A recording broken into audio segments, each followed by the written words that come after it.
Hey everyone, Jason here. Welcome to Jason's O-Gauge Trains and welcome back to the layout. It's late September 2020 and by the time this is published on YouTube it'll probably be the beginning of October 2020. So I apologize for the delay in videos. I was really on a roll there for a while with my uploads, but my life has been pretty busy lately.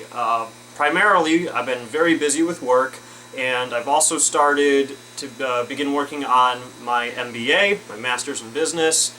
And I have been busy with house projects on getting the basement done, and I have been buying some trains and enjoying trains. Like I said, I've been really busy, but my full-time job is not making YouTube videos. So I wish I could make these more often, but it just so happened that things were just too busy, and now I'm finally getting around to publishing another video. One of the first announcements to make is to let you know that I was on the Model Train Talk podcast, which is on YouTube. It's run by two other O-Gauge model railroaders, RJ and Sam, who are young O-Gauge, O-Scale model railroaders. They're doing a great job with uploading videos of their layouts, real trains, and they've been doing these Model Train Talk podcasts with mainly YouTubers who do what I do, that post their layouts on YouTube.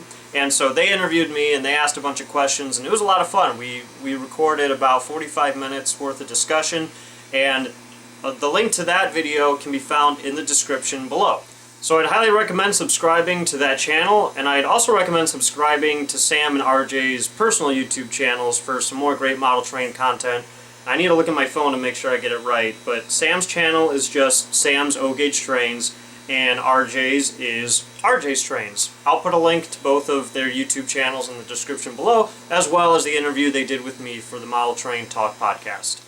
Now, of course, there hasn't been that much done on this layout because I'm preparing my new basement to build a train layout, but I have bought quite a few new things, some cool new engines and pieces of rolling stock, and so I'm going to go ahead and show you all of those items right now. Now, you might be looking at it thinking, Jason, you already have one of these. Well, you would be right, but the one I have is number 9600. This is number 9662. It's an MTH Burlington Northern SD70 Mac with Proto 3. And this actually came out several years ago, and again, here we go. When these first came out, I would have liked to have bought two with different road numbers, but I could only afford one of them. So I picked up number 9600, and then actually a friend on Facebook knew that I was looking for a second one of these and found a gentleman who was selling it. So I talked to him and made him an offer, and it was a pretty good deal to pass up. And I don't usually buy used items, but this is something that I wanted really badly. I wanted to have two of these. So this one is in great shape. I just had to get a little bit of dust off of it, but once it was all cleaned up and on the layout, this thing looks perfect, it runs perfect. I'm really glad I added this. And now I can run two of these Burlington Northern SD70 Macs back to back, and I think they're going to look really sharp together. I'm hoping one day to have a Burlington Northern coal train to pull behind it. And continuing with the Western Railroad theme, here's another cool addition to the layout. This is a Santa Fe-8 made by MTH, equipped with Proto 3. And I always wanted one of these Santa Fe War Bonnet Paint Scheme diesels on my layout. I've actually seen them scattered in Norfolk Southern Kansas over the years as I was growing up. You don't see them as much anymore because most of them have been sold or scrapped. But for many years you would still see these operating on the railroad, and I think BNSF still might have a few on their roster. But anyway, it's just such a beautiful paint scheme, and I saw it for sale online at a really good price, and it was an engine that I wanted when I saw a catalog, but I didn't jump on it at the time, really regretted it. So I'm happy to say that I've added this to the collection. Unfortunately, out of the box, the sound system does not work. Everything else on this engine worked perfectly, so I'm going to have to take it in to see why I can't get the sound to work. I tried a engine reset and a feature reset. Nothing seems to work, and that's been a rarity for me. I have had pretty good luck with MTH engines right out of the box. This engine is a couple years old, but it is brand new. It did get transported across the country, and it came out of the box. I put it back in the box. I took it out of the box to run at the Detroit 3-Railers meet, and the sound didn't run, so I put it back in the box. So there's been a lot of handling with this engine, so it's possible that a wire just got loose, but I am going to have to take it in, get it repaired. But nonetheless, it's a beautiful looking engine, and I know that once the sound system works, it's going to look awesome going around the layout. Well, hey, good news. Now the sound works.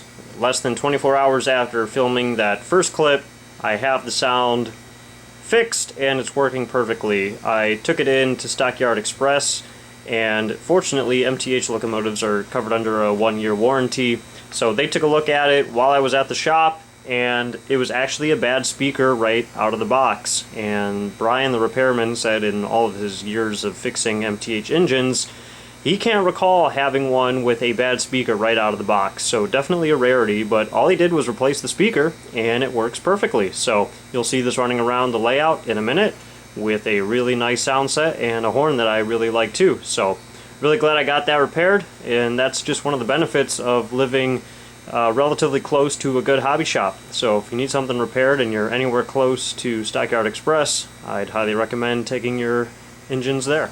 And finally, we have this beast of a locomotive. This is a brand new MTH BNSF SD70 ACE equipped with ProtoSound 3.0. The item number is 20-21268-1, and as I just said, it's brand new. I picked this up from Stockyard Express while I was just visiting, and it's an awesome locomotive. It's the first SD70 ACE I've bought in a while, and the first one with the BNSF paint scheme. It looks really good with my two other ES44s that you'll see running around here in a minute. But this came out a few years ago, and I missed the opportunity to purchase it then, but it was cataloged within the last year again, and so I made sure that I pre-ordered this time around, and I'm really happy I did. It's an awesome locomotive, as you'll see running here in a minute. Now, to those who think that I only buy MTH trains, you can go ahead and eat your heart out right now, because here is yet another Lionel addition to the layout. More rolling stock. And these are 3 Lionel double-door boxcars. So there's 2 primary reasons why I picked these up. One is that I've been wanting to add more steam era and post-war rolling stock to the layout. And the second reason is the last Detroit 3-Railers meet I was at, one of the members, John Crowley, had a really long string of these double-door boxcars that he was running throughout the day, and I actually pulled them with one of my engines for a little while, and I was really admiring them, and I thought they looked really sharp, and decided when I went home that I had to see if I could find a few for myself on eBay. So I actually picked up all 3 of these on eBay, and I don't think I paid more than $55 for each of them. One of them I think was only 40 bucks or less, so pretty good value for each one of these. So let me take these out of the box really quick and we can get a closer look. Alright, now that I got each one out of the box, let's take a look at each one individually. The first one, the road name is Gulf Mobile and Ohio, and I decided to pick this up because I travel to Mobile, Alabama all the time, and there is still a Gulf Mobile and Ohio office down there right next to the Norfolk Southern Yard, and I always pass it when I'm heading in and out of downtown Mobile. So I thought it would be cool to have something with that road name on the layout. And I like to buy things that remind me of trains I've seen or places I've been, so this definitely fits the bill. And if we move down the line, here is the Grand Trunk and Western Auto Parts boxcar.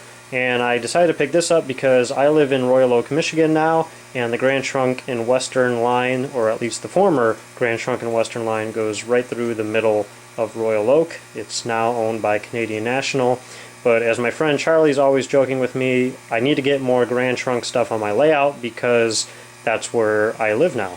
And last but certainly not least, shouldn't be a surprise, New York Central. I'm a big fan of the New York Central. I have a lot of steam engines and diesel engines and freight cars already of New York Central, one of my favorite railroads, and this green kind of teal paint scheme was very popular among the New York Central, and a lot of people have these colored boxcars on their layouts. I had not had anything like this yet, so it was kind of a no-brainer to me that I wanted to pick one of these up. I think it looks really good.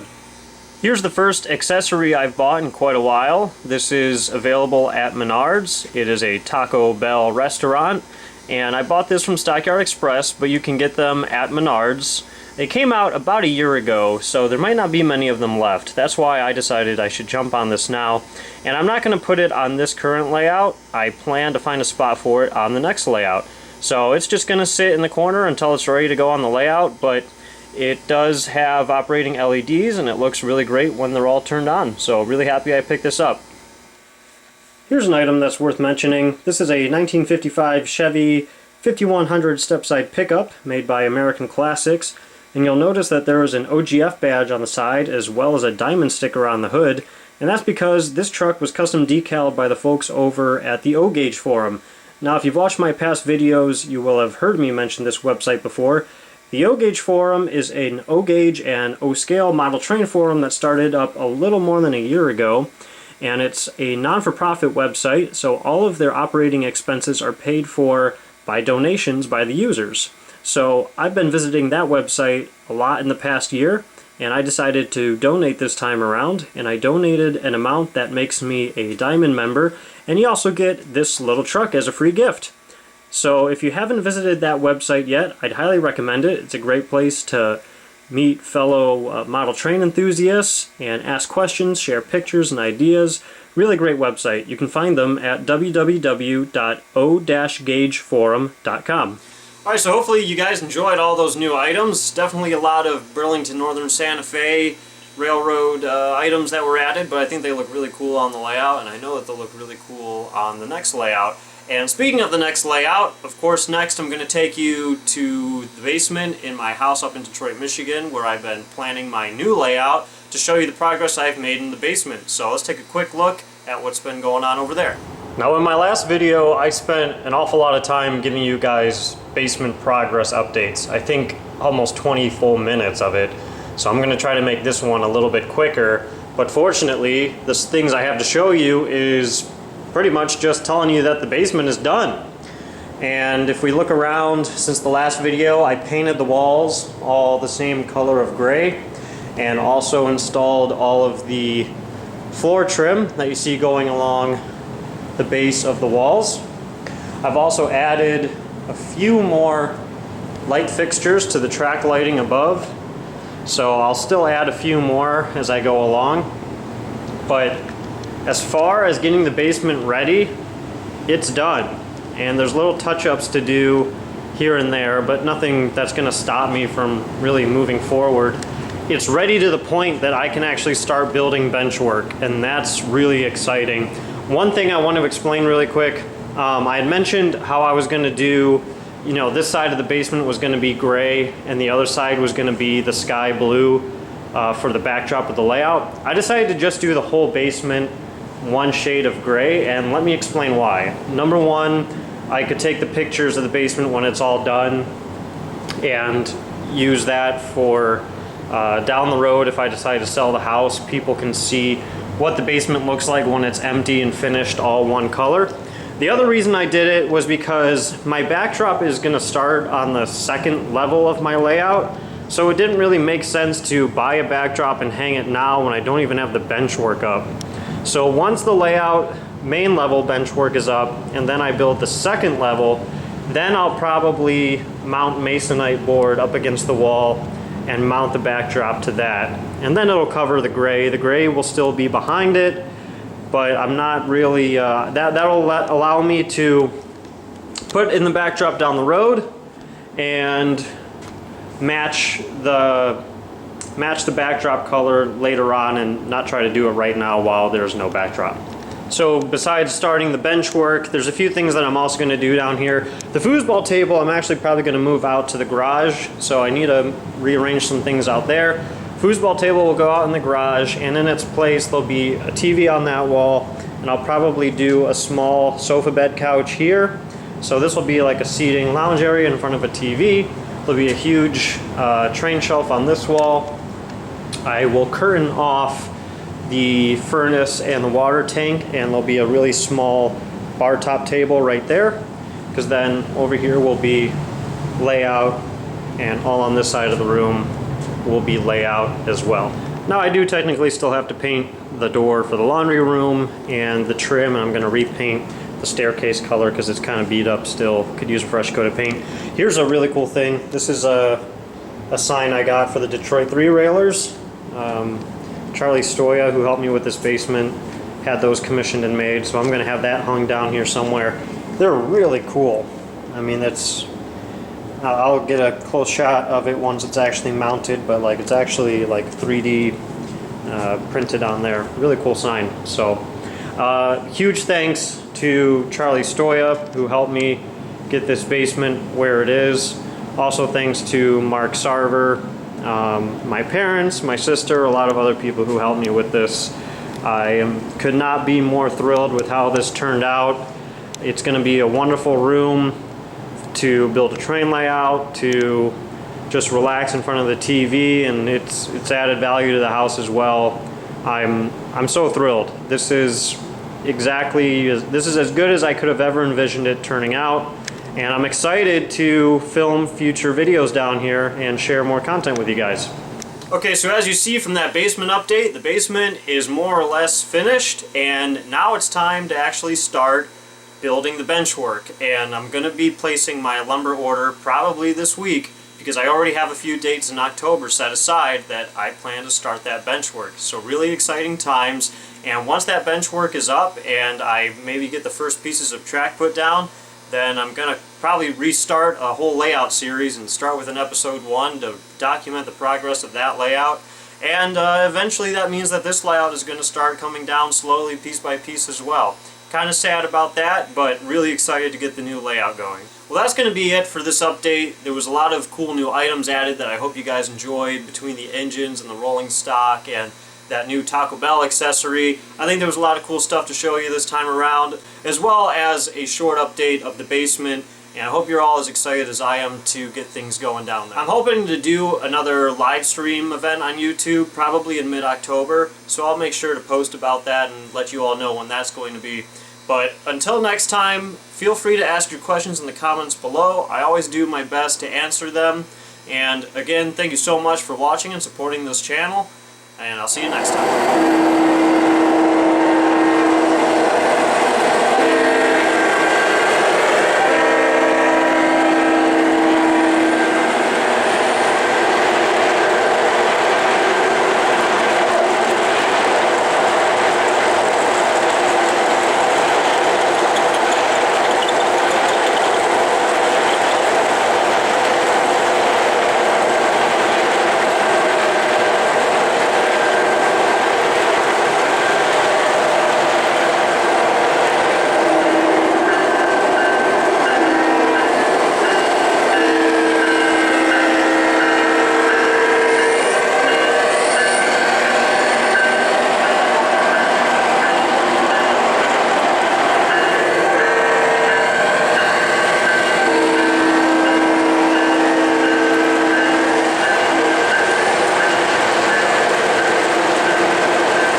steam era and post-war rolling...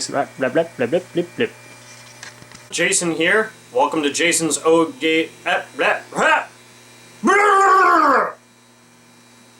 long straining of strings. Words are hard.